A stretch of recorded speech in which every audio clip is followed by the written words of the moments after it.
I think the next frontier is here. It's AI. It's going to do some unbelievably great things in healthcare. And so can it give us better information faster, more information faster, and synthesize and analyze information that would take humans years to do? Yes, it's going to do that. And we're building some of that at CareLink360, leveraging AI and leveraging predictive analytics, large language models, and machine learning to help people age in place safely and successfully. Just imagine, in 40 seconds of voice capture, AI can detect stress, anxiety, depression, early stage dementia, Huntington's disease. That is game-changing technology that's going to change the landscape of how we diagnose some of these diseases that are just horrific and destroy families.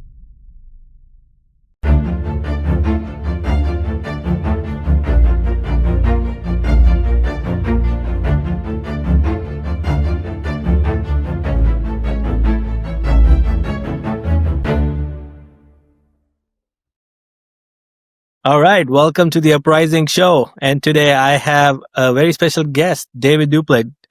David, what's a very brief introduction about you to our listeners? Yeah, sure. Well, Vivek, thanks for having me. I really appreciate the opportunity to be on and engage with you and your listeners. My background is 30 years in healthcare and predominantly in health tech.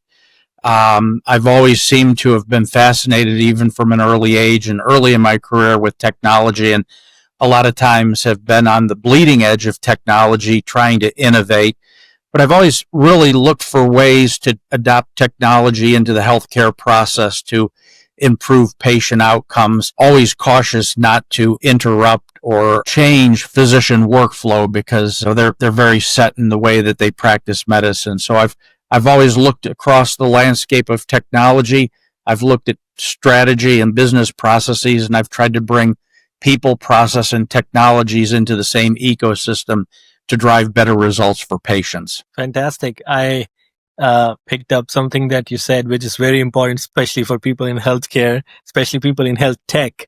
A lot of people create technologies that's going to disrupt the workflows or existing workflows for the providers or clinicians, and that never works. This is just a recipe of disaster for everyone, and the adoption will be low and it won't serve the purpose. So I like that you mentioned that in your introduction. Yeah, no, Vivek, you're spot on. The road is littered with companies that have tried to disintermediate the patient-physician relationship. And at the center of healthcare is the patient-physician, right? It's that relationship that they have. It's the patient looking for answers and solutions to health and wellness issues, and the physician being able to deliver that. So anytime people say, well, we're going to disrupt that patient-physician relationship, it's, for me, when I look at opportunities to get involved in or to invest in, if I hear that, it's pretty much a non-starter for me. Yeah.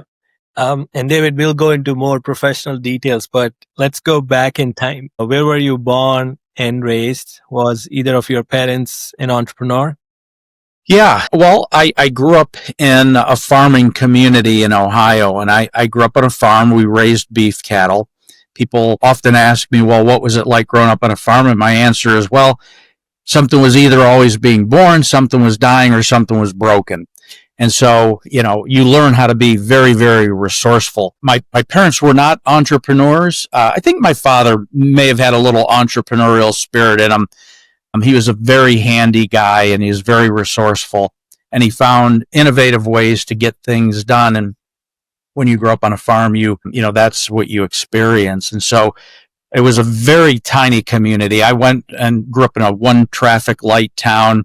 There were probably about 30 kids in my graduating class. I probably graduated 29 in that class. And then went off to Oklahoma to go to college. And I went to a 2 traffic light town and thought I had hit the Mecca, and things were moving from a 1 traffic light town to a 2 traffic light town. And then my first job was 345 Park Avenue, and that was a real culture shock. But I enjoyed growing up on a farm, and, I learned the value of a hard day's work. Wow. Something I read about you, and I mentioned to you before you went the show, that you had a career as a professional bull rider. So that's a path I haven't seen before at all, especially from any executives in healthcare. How did that happen for you?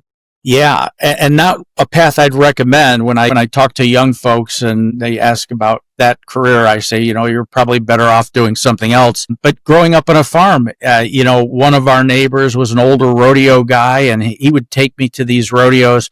I'd look around and I'd say, wow, those guys that are roping those calves or wrestling those steers are kind of big and, muscular. In high school, I was 130 pounds soaking wet with my jeans and boots on, so I wasn't a big guy. So I looked at that and I said, well, those guys riding those bucking horses, they're tall and lanky, and I'm not tall. I'm about 5'8" on a good day. And I looked around and I said, but those bull riders, man, they're kind of small, they're thin, they're wiry, and they don't seem to have a lot of brains, but they have a lot of brawn, and I could do that. And so I tried to convince my parents to send me to a school to let me do that, and I got just turned down many, many times until the guy that was the older rodeo guy said to my parents, well, Dave is kind of a hard-headed kid, and if you don't take him and send him to school to learn how to ride bulls, he's going to figure out a way to do it on his own, and that's when accidents happen and things could really turn for the worse. So given that piece of advice, my parents sent me off to Texas to a bull riding school. I started getting on the back of 2,000-pound bulls, and I had a skill. I could hang on. You only have to ride them for 8 seconds, and you get a score. And so I turned pro when I was a sophomore in high school. During the rodeo season, I'd go to high school Tuesday, Wednesday, and Thursday. I'd leave Friday. I'd hit a rodeo Friday night, hit one Saturday, hit one Sunday. Monday was a travel day back to class, and I'd be in my seat in high school on Tuesday, Wednesday, and Thursday. And that was just the life. And it actually, to be honest with you, it was a nice way to supplement our family's income because, in farming, some years you have good years and then other years you don't have such good years. So I was kind of contributing to the family. I turned pro when I was in the 11th grade in high school, and I was ranked professionally in the top 25. That's actually how I got to college. I was offered a bull riding scholarship to Southwestern Oklahoma State University, and they paid for my tuition, my room, my board, but they expected me to climb on the back and ride and win national championships as part of the school team. So that's kind of how that came about. You're never a bull rider for long. Even the guys that ride successfully over a number of years, it's not a career that you're going to retire from. It's going to, you're going to retire and you're going to wake up a lot of days. I wake up and I'm sore and my bones creak, but it was an experience, and I learned how to kind of tough it out, as they say. Yeah. Wow. Fantastic story. And then once you got out of that, what was the next thing for you after that? Yeah. Well, I graduated from Southwestern. My bull riding career ended between my sophomore and junior year of college. I was involved in a very bad accident, which ended my career. And so I decided, well, I better knuckle down and study and get a degree. And I did that and left there with a degree in business and found myself recruited to KPMG Pete Marwick at 345 Park Avenue in Manhattan. I was put into their consulting group, and it was a great career. It's a great firm, a lot of great people. They put you through a tremendous amount of training on how to implement systems and how to re-engineer process and how to look at culture and things like that. So I spent a number of years at KPMG doing work always in their healthcare practice. And so that's kind of how I kind of fell into this healthcare vertical. And it's just, 30 years later, I'm still in it. Wow. And now fast forward to, you have founded and led multiple companies, CareLink360, Medterra, and what drives you to keep building stuff? It looks like this is something I noticed in your career. You've been like building stuff one after another in some capacity. What's the deeper why behind your work? Yeah, I guess there's a number of things. One is my fascination with technology. And secondly, I could see technology adoption being a change agent for things that I was interested in, like figuring out ways to improve patient care. So after I ended my consulting career is actually when I started my first company, and I gave away free transcription to doctors' offices. So I'd go into a doctor's office and I'd ask them if they're transcribing. They'd say yes, and I'd say, well, how much are you spending on that? And they'd give me a number. I say, well, tomorrow I can make all that go away. How are you going to do that? I say, well, you're not going to change your workflow, but instead of recording into a little tape recorder and taking the tapes out at the end of the day and putting them in the mail, sending them to the transcription company, you're going to dictate into this new thing that I have called a Palm Pilot. And they were fascinated with that. And I said, then at the end of the day, it's going to be hooked up to a computer we're going to have in your office, and you're going to put it in this cradle, and it's going to make this really squeaky noise, and that's called dial-up. And I said, don't worry, nothing's going wrong. And it would take that file, that WAV file on the Palm Pilot, encrypt it, and send it to me through the internet. And I would send that off to a transcription partnership that I had, and they would transcribe it into a text file. When I got that text file back, I grabbed some information off of that. So I would first of all, I would de-identify everything. So I wouldn't keep the patient name or any personal identifiable information, but I would capture the demographics, age, race, gender. I'd capture diagnosis code, treatment code, lab results, prescriptions that were written. I put it all into a relational database, and I was running reports, and I was selling the reports to the pharmaceutical and biotech industry. And I was adding value to it by doing analytics on the data that I saw. And I'd provide them not only with data, but I would provide them with insights to accompany that data to help them look at ways to repatent drugs under new indications and things like that, recruit patients faster into clinical trials. So I was always fascinated with technology, and that kind of got me started in my first company. I ended up selling that to a group of guys in Atlanta, and I had an earn-out period. And during that earn-out period, I found myself running the combined entity, and we ultimately sold everything to Jeff Arnold at WebMD. And then this thing called HIPAA came along, and that kind of ended part of that business. But I'd already sold the company and gotten the value out of it. So I've always been somebody that looked at things. I look at workflow. I look at technology. And the same way now with wearables and other innovations. And I look at how can that improve a process, or how can that improve a patient's life? Yeah. And would you say when you see now these AI scribe companies, and you're like, well, I was doing this 20 years ago. Well, do you get that feeling?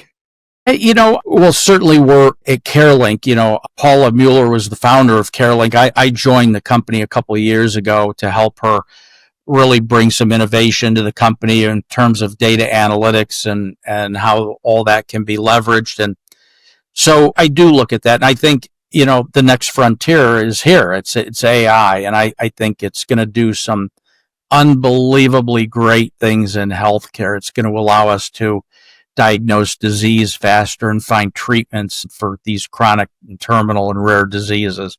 So I think, that chapter is yet to be written, but I'm very hopeful that AI is going to, I know it will play a significant role in health and wellness going forward. Yeah, I have this feeling right now, like, there is this phase where people first discover it, and then there is a lot of misconceptions that comes with it. And then sometimes there is overly or overconfidence in the tech that it can do this, that, and all that stuff. So I always feel like healthcare is kind of like it's the industry that puts these kind of tech into to their reality check in that way, and puts it back. You know what? It is going to be more of an enabler, and once it enables, then because we have so much zillions and gazillion sets of data that is not humanly possible to process. And this is where the real magic will start, like the first signs of everything, right? And I still feel like, a lot of people in healthcare goes like, oh, this is going to take our job. The doctors will go away. Yeah, all that stuff, right? But at the end of the day, we already have capacity issue in healthcare. We're already behind in that thing. So if only the first step is like, I don't think we'll get to the point that we are getting and taking clinicians out for no reason. And second, all this is going to just help in building that capacity so that we can now have better care just from clinicians. So do you stand or do you view the similar sentiment with AI in healthcare? I do very much so. Look, everywhere you look, you're going to find bad actors. So I think you have to look for the good in this. You have to leverage the good. It reminds me a little bit of the first internet boom. And all of a sudden, the internet comes about, websites come about, people are going on Google and they're going on WebMD and Medscape and they're searching and a lot of people were printing off reports and taking them into the doctor's office. I've got a scratchy throat and I printed all this stuff off of, the internet and I could have this or I could have that or I could have that. Right. So, and I look at large language models in a very similar way right now. I think there's going to have to be some regulation around it. And I think those bad actors are going to have to be pushed out of that system. But I don't think it's going to take jobs. I think you're right. I think there is a capacity issue. It's going to help bridge that capacity issue, and it's how we're going to use it, right? Just as you and I wouldn't go to Google and type in symptoms and whatever spits out, we're going to take that as the gospel truth on what we have, right? There's got to be that, and that's why I always say at the center of healthcare is that patient and physician relationship, right? And so can it give us better information faster, more information faster? Can it look across biomarkers, whether they're voice biomarkers or others, the genome, different conditions, and synthesize and analyze information that would take humans years to do? Yes, it's going to do that. And I think that is where the excitement lies for me when I look at that, right? And we're building some of that at CareLink360, leveraging AI and leveraging predictive analytics, large language models, and machine learning to help people age in place safely and successfully. And that takes a lot of data. There are a lot of different data elements you have to look at to analyze that. Well, without AI, it's pretty near impossible to do that. Yeah, I almost, in tech terms, I always try to use the term like, well, remember all these Amazons of the world and they build this enterprise infrastructure. Now imagine that you are able to have that level of computing at your fingertip, and that's AI, right? Like that's going to change the game. All this data analysis, pattern recognition, all those things can happen now because earlier it was just like years away, and that is the power, right? So that's just going to change the game for almost like, I almost tell clinicians that it's like opening new possibilities in healthcare, which makes it even those kind of things affordable, more accessible. And that's the way to look at it, right? And it will be years until we even know how things will change. Of course, I have a little positive outlook to that, but in general, that's what is the direction, right? Overall, that's where it's headed for now, at least. Yeah, I mean, just imagine, in 40 seconds of voice capture, AI can detect stress, anxiety, depression, early stage dementia, Alzheimer's disease, Huntington's disease, Parkinson's disease. In 40 seconds of voice, running that voice file through AI, it can give you those insights. That's fascinating, right? That is game-changing technology that's going to change the landscape of how we diagnose some of these diseases that are just horrific and destroy families. Yeah. I'm just, it's like a wait and watch kind of thing right now. What all possibilities are there, but it's really fascinating times to just even experience it, just to be on this side of, at this time living in this world. This is a blessing in many ways. So yeah. I'll say in that way. Yeah. Let's talk about CareLink360 now. So you describe it as changing the way the world ages, right? And what does that mean in practical terms? Could you explain what exactly is the product and how it works, a little bit on insights on that. And maybe even start with how did you get in touch with this company or Paula and how it started for you? Yeah, I'll kind of answer both of those in a little bit of a story. So I've known Paula for a number of years. We met going back probably, 12 to 15 years ago at the National Caregivers Conference. And we were both panelists on a panel talking about caregiving. And she had shared with me what she was building, and it wasn't called CareLink then, the company's name. When she founded it was called Sociavi.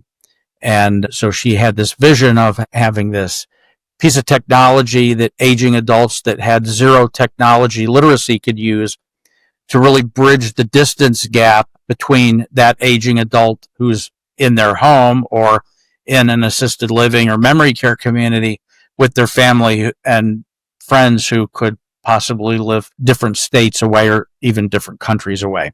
And so I was very fascinated with that. I thought it was a very good idea. I really liked where she was going with it. And we just stayed in touch over the years. And I would see her at different conferences, or we would grab lunch now and then. And I'd say, Paula, how you doing? How's it going? What's happening here? And she would share some stuff with me, and I'd give her some, input, what I thought. And she'd go away until we met again and had the same conversation. Well, a couple of years ago, we were talking, and I said, well, where are you at with this, with Sociavi? And she said, well, let me show you the new device. And she had really advanced the platform and the ecosystem to a tremendous point. And I said, this is unbelievable. I said, how are you selling it? How are you taking this to market? And she said, well, I have a website and we sell it, off the website. And I said, well, what's your B2B strategy? And she said, well, I really don't have a B2B strategy. And I said, well, Paula, if you really want to scale this and get this tool that's really game changing for an aging adult and their families to the masses, you have to have a B2B strategy. It's going to be near impossible to scale this one device at a time off the internet. So we talked about that. I said, I'm going to find somebody to help you do this. And she said, well, what are you working on these days? What about you? And I said, well, I'm doing some things. I said, and so I'm kind of tied up with a couple of other projects I have going on.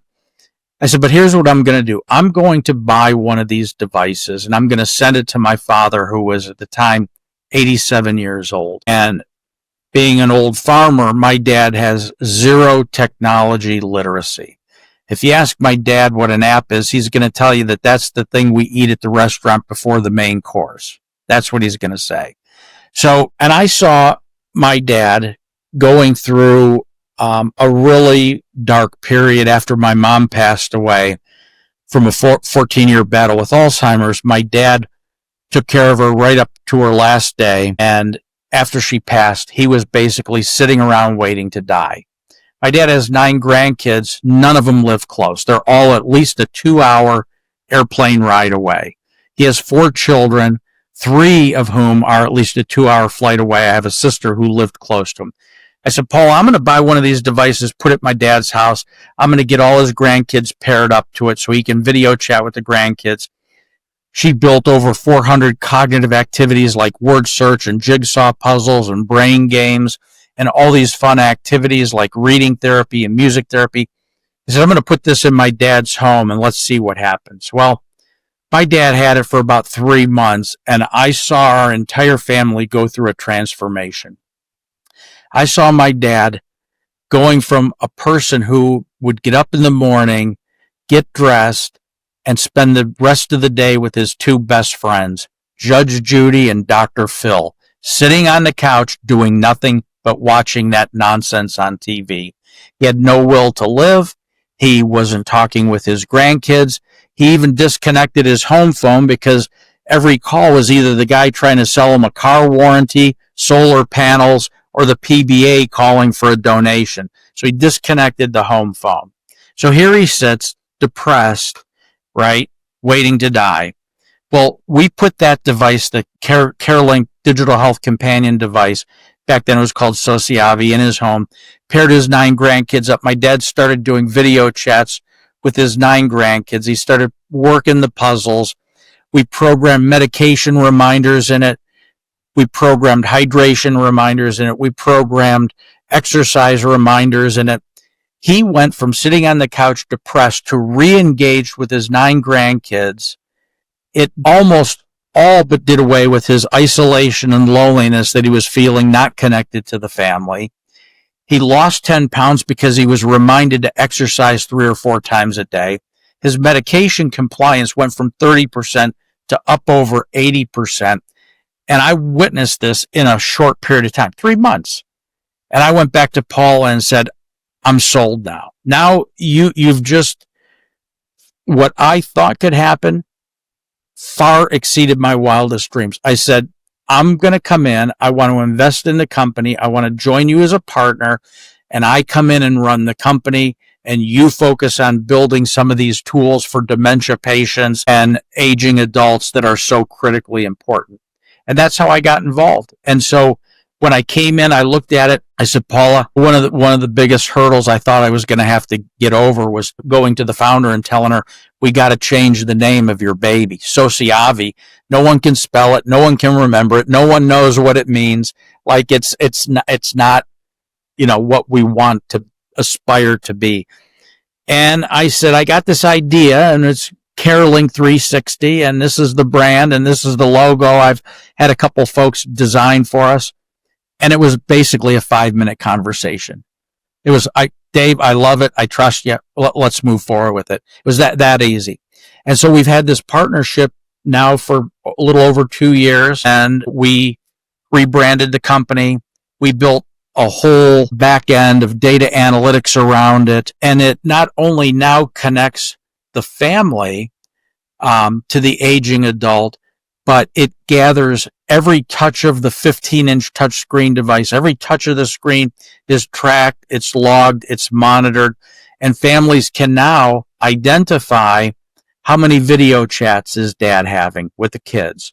What puzzles is he working? What level is he working them at? Is he able to complete it? How long is it taking for him to complete those activities? And now the system charts out cognitive stability or cognitive decline longitudinally. I think it's really, and so with that information, data, and insights, we're giving family the tools to manage a loved one's cognitive health on leading indicators. Because without it, the standard of care was a once-a-year memory test. So you take dad in, you notice dad's starting to slip, you take him in, they give him a memory test. The doctor says early stage dementia. You say, well, what do we do now? He says, well, you come back a year from now. We're going to do another memory test because now we have a baseline. You can't manage somebody's cognitive health on lagging indicators that are 365 days old or older. That's nonsense. Who would in their right mind would manage your parents' cognitive health on a solution like that? So we said there's got to be a better way. And in building these user-friendly, intuitive, safe, protected, HIPAA-compliant features and functions in the CareLink Digital Health Companion, we're now able to present that data to the family, and they can share it with the physician to dynamically change, almost in real time, the care plan of that aging adult. And that's how we're changing the way the world ages, because we're giving people the ability to manage cognitive health on leading indicators. Wow. Yeah, totally makes sense, because before building this company, the media company, I worked in home care trying to build MSO model. And we bought a site in remote Pennsylvania, and we tried to scale it, or we scaled it from 10 caregivers to 100 caregivers. And one of the challenges that always from the tech side was that we were giving our caregivers all these fancy iPads with, for easy documentations when they're there for EHRs and stuff. The challenge is, as soon as you go in remote areas, those stop working. So now you're back to relying on, the SIM cards. You needed the Verizon SIM cards to get their internet back up, right? That's right. So talk to me a little bit about that. Did you face similar challenges for CareLink as well, or was that's not a problem for, your product, at least at this moment? Yeah, well, you're right. In some remote areas, Wi-Fi and fiber optics is limited, right? But now we have things like Starlink and satellite communications, right? That we can connect to. So we're seeing less and less of that. But you bring up a wonderful point about the home care agencies. It's a very competitive. I commend you for scaling your business from a small number of caregivers to up over 100 because, first of all, it's not an easy business to be in. It really is not. It presents logistical nightmares, because you think a patient's going to be discharged on Wednesday and you got all these people going to be there ready to receive that person in their home. And then the doctor says, nope, got to stay a couple more days. So there's all kind of operational and strategic challenges in that industry. And it's very competitive, right? There's people have choice, but we sell into the home care industry. I mean, that's our B2B. We're selling it into home care and home health, and we're allowing them to enjoy a major differentiator that agencies that are the CareLink360 certified agencies, we call them our partners in care, to differentiate from those that don't. So you remember the days of going back into referral sources when you were in home care, and which basically was discharge planners and caseworkers and hospitals and acute rehab. And you go in and you give your pitch and they look at you and they say, Vivek, well, what differentiates you from the four others that were in here last week who brought us Dunkin' Donuts and coffee? And you say, well, good question. We have the best caregivers. And they laugh. And they go, well, don't you all pull from the same pool of people in a geography? But now imagine you're the owner operator of your home care and you're walking in there with the digital health companion from CareLink and you're saying, look, we're not an agency that comes into the home with a bar of soap and a towel. We're an agency that comes in with technology and innovation that can harness leading indicators of aging, cognitive, physical, psychosocial, nutritional health. And we're using that data to help reduce readmissions into the hospital.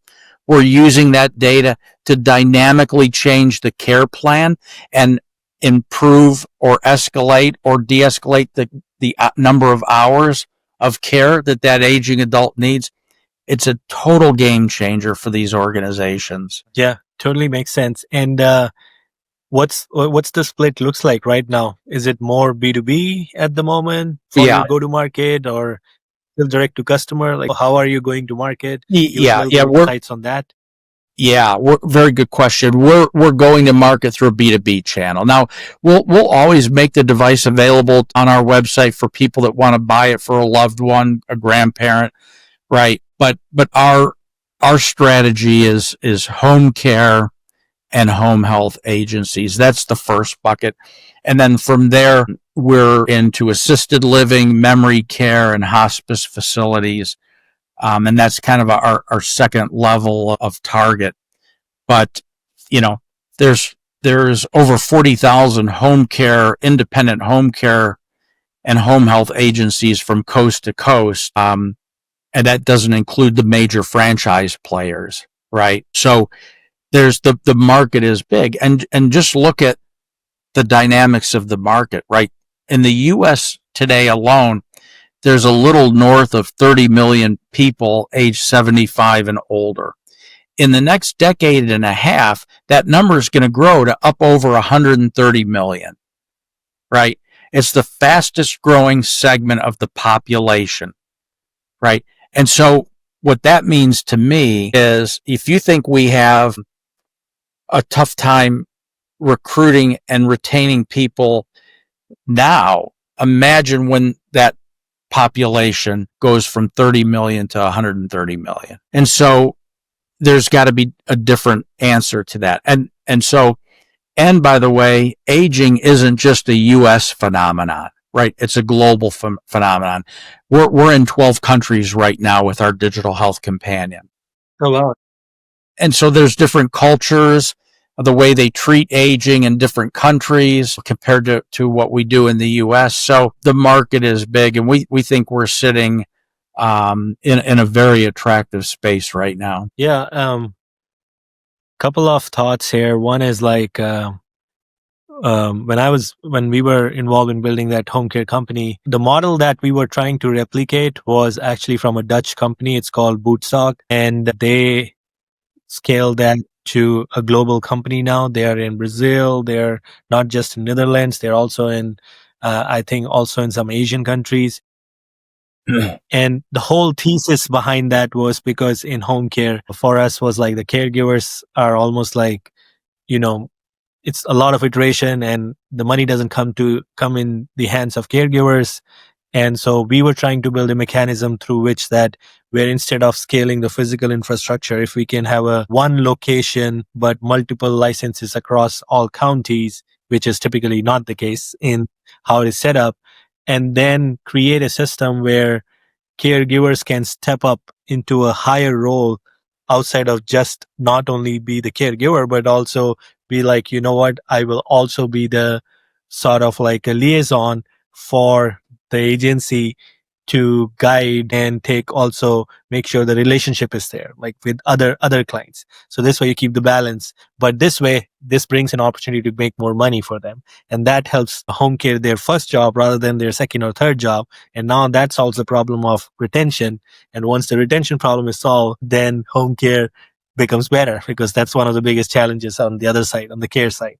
Right. Yeah. And but very different models, like the Bootsorg or the world there in Netherlands, the payments, it's like a more, national level, government driven, everything, not payers driven or insurance driven. So very different financially, right? And that's why it was the really hard model to, principally it made sense, but really hard to put in practice here because of how payments work, right? And how things work in this country, right? So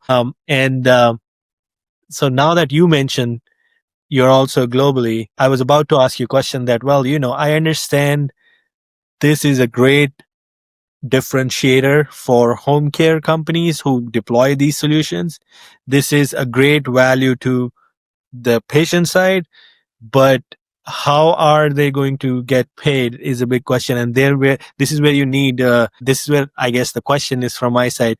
Does insurance then give reimbursements for these kind of things to agencies, or how does that work? Is there any mechanism that exists right now?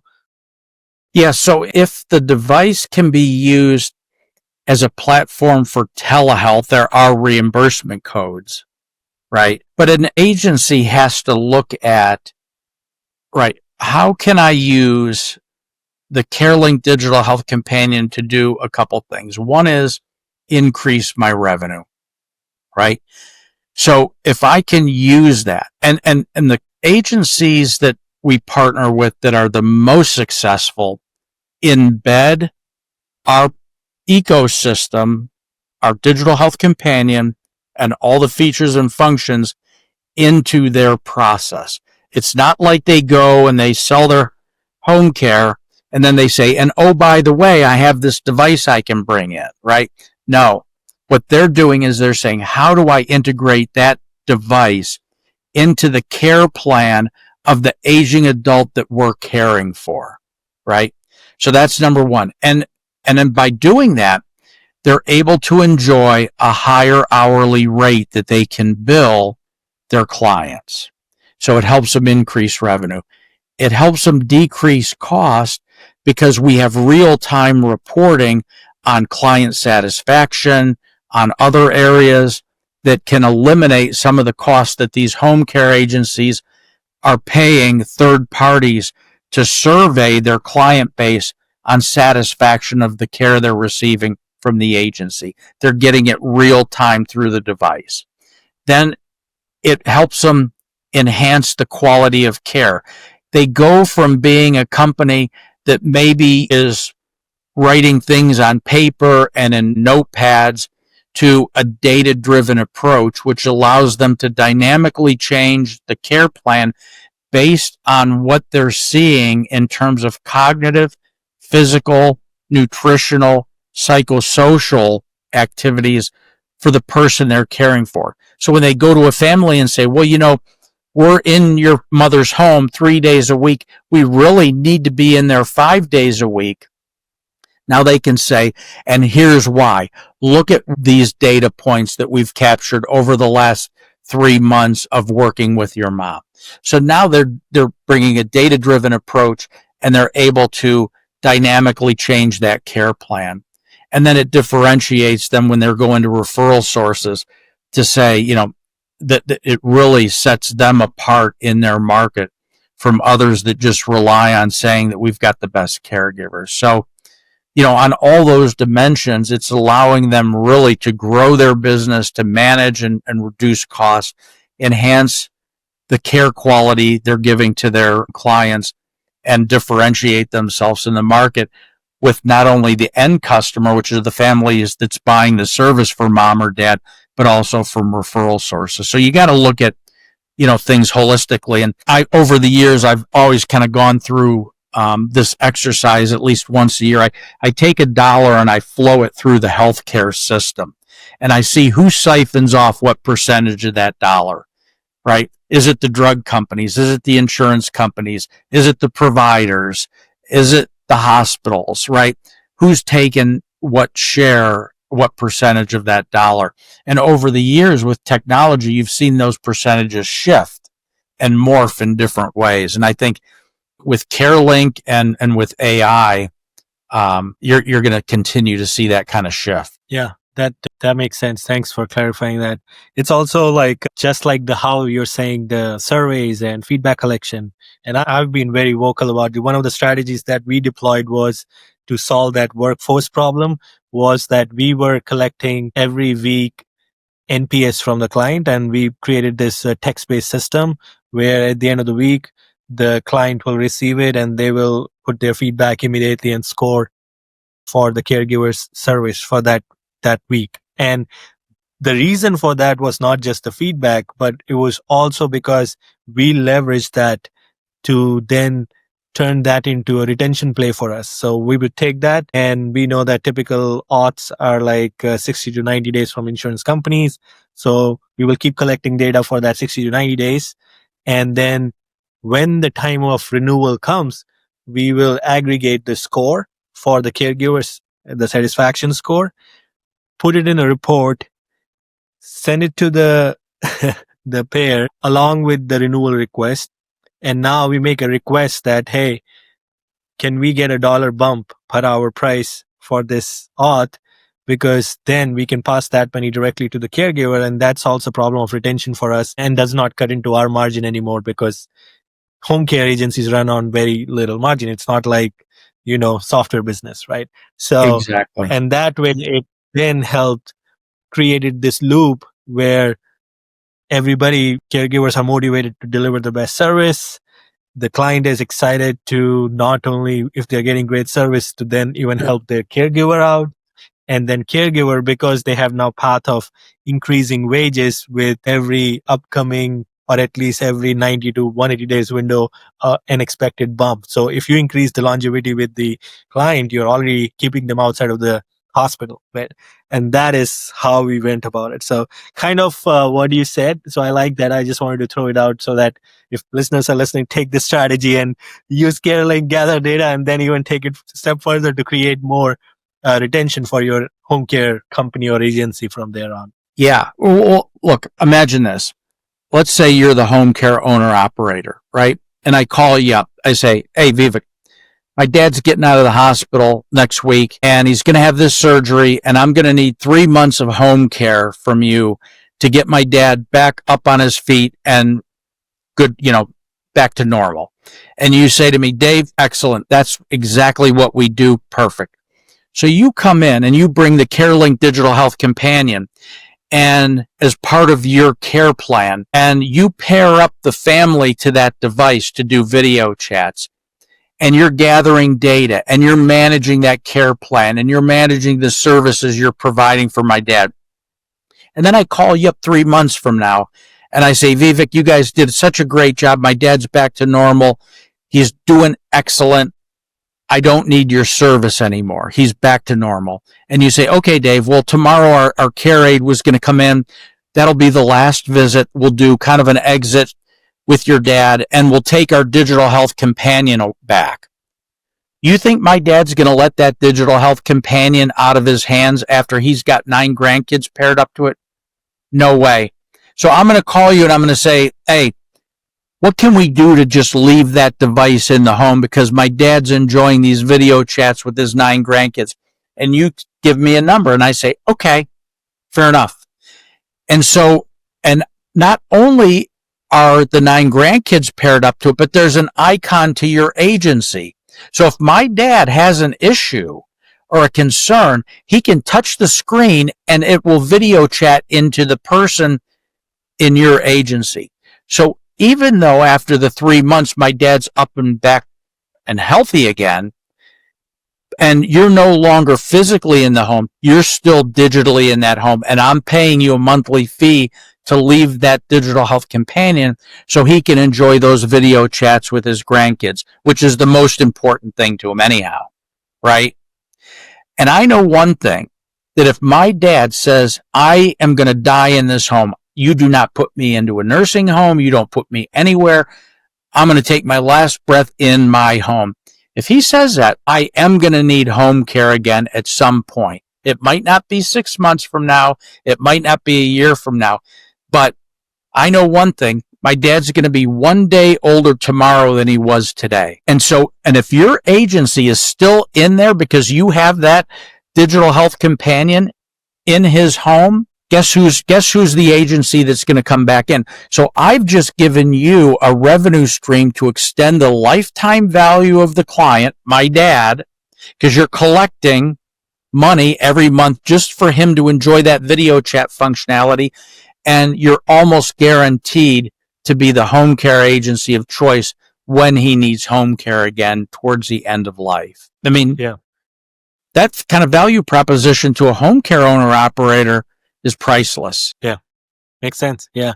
And so this is not still for any specific treatment type, right? Like home care agencies can offer to their entire client base, right? Based on where they're at, with what kind of conditions. Absolutely. And, if they prefer the, yeah.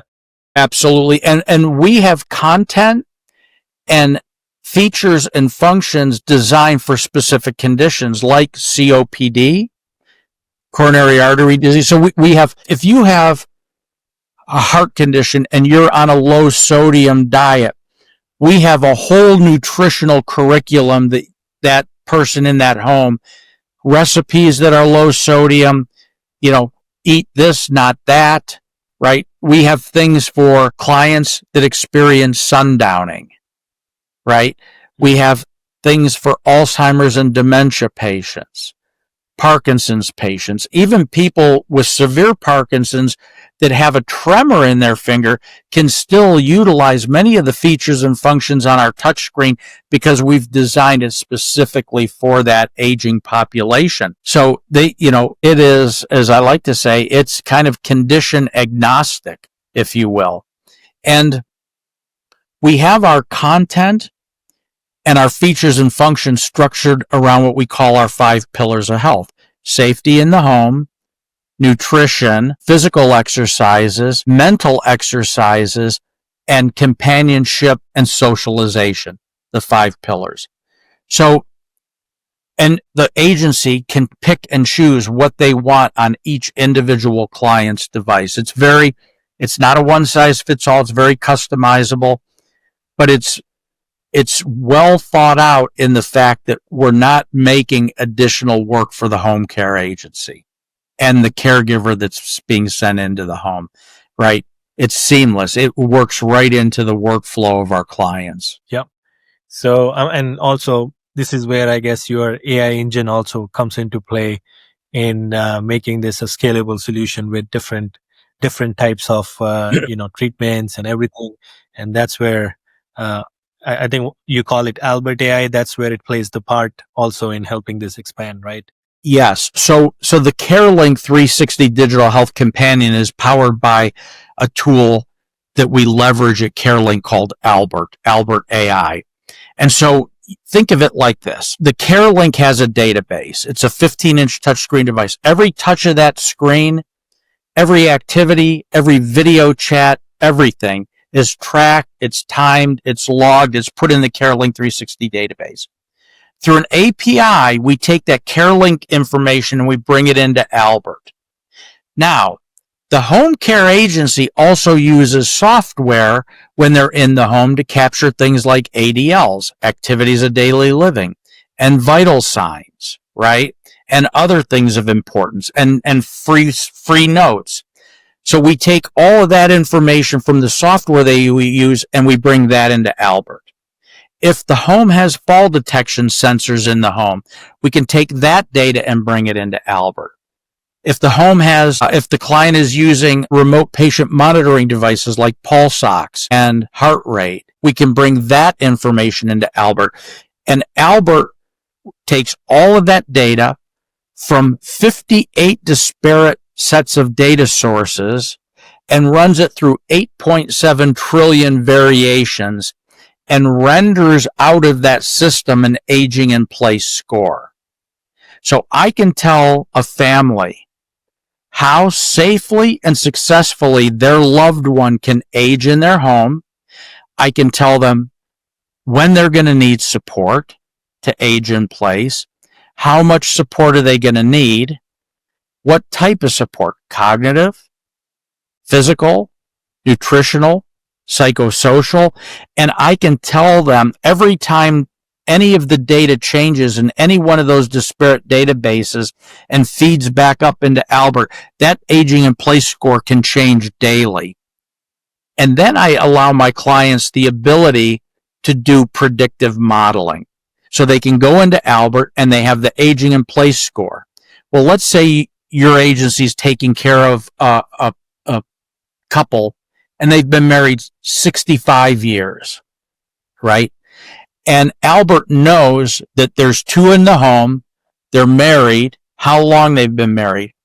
We can, in the prediction model, say, well, what happens to that man if the woman passes away? And we can flip the prediction toggle from married to widowed for that man and rerun the prediction model and see what happens to the aging in place score. What happens if a client takes a fall in the home and breaks a hip? We can model that out. What's going to happen to the aging in place score? We've introduced to the world the very first ever aging in place score ever. No one's ever done this. And we're lucky enough to have, filed for all the patents around this to protect the IP. But nobody's ever done this. We're now giving families and home care and home health and healthcare professionals the ability to look at an aging in place score.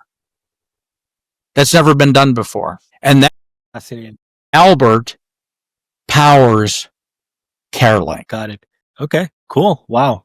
This is a call to actions to our listeners, especially in home care world, especially if you're agency owner, reach out to David for get more information on this thing. And we'll talk about how people can get in touch with you after our last question. So let me conclude the show with a quick rapid fire personal round question. Okay. And then we will have you say where people can connect with you and find you. And so let's start with this. So what is harder to tame, venture capital or a bull? Well, let me put it to you this way. Even the rankest bull, you only have to ride for 8 seconds. If you take money from a venture capital, you're saddled, right? So my advice to anybody taking venture capital is make sure you choose the right venture capital partner, even if it might mean a little lower valuation. Get the partner. So what's easier to tame? I'd say the Brahma bull. Yeah, good answer. A moment in your life you knew you were on the right path. I hope I'm on the right path. I hope I am. I've had the privilege of working in my career for some outstanding people. I've had outstanding people work on my team. And when I see the impact that we're making on families with what we're doing at CareLink, what Albert's going to mean to the world in terms of understanding aging in place and leveraging AI, I hope I'm on the right track. I get up every day and I'm in love with what I'm doing and the people I'm working with and the industry that I'm in. So I hope I'm on the right path. That's a very humble answer. I like your humility there in that answer. What gives you hope about aging and health in 2025 and beyond? AI, it gives me hope. Humanity gives me hope. The fact that I do believe there's more better actors out there than bad actors in this space.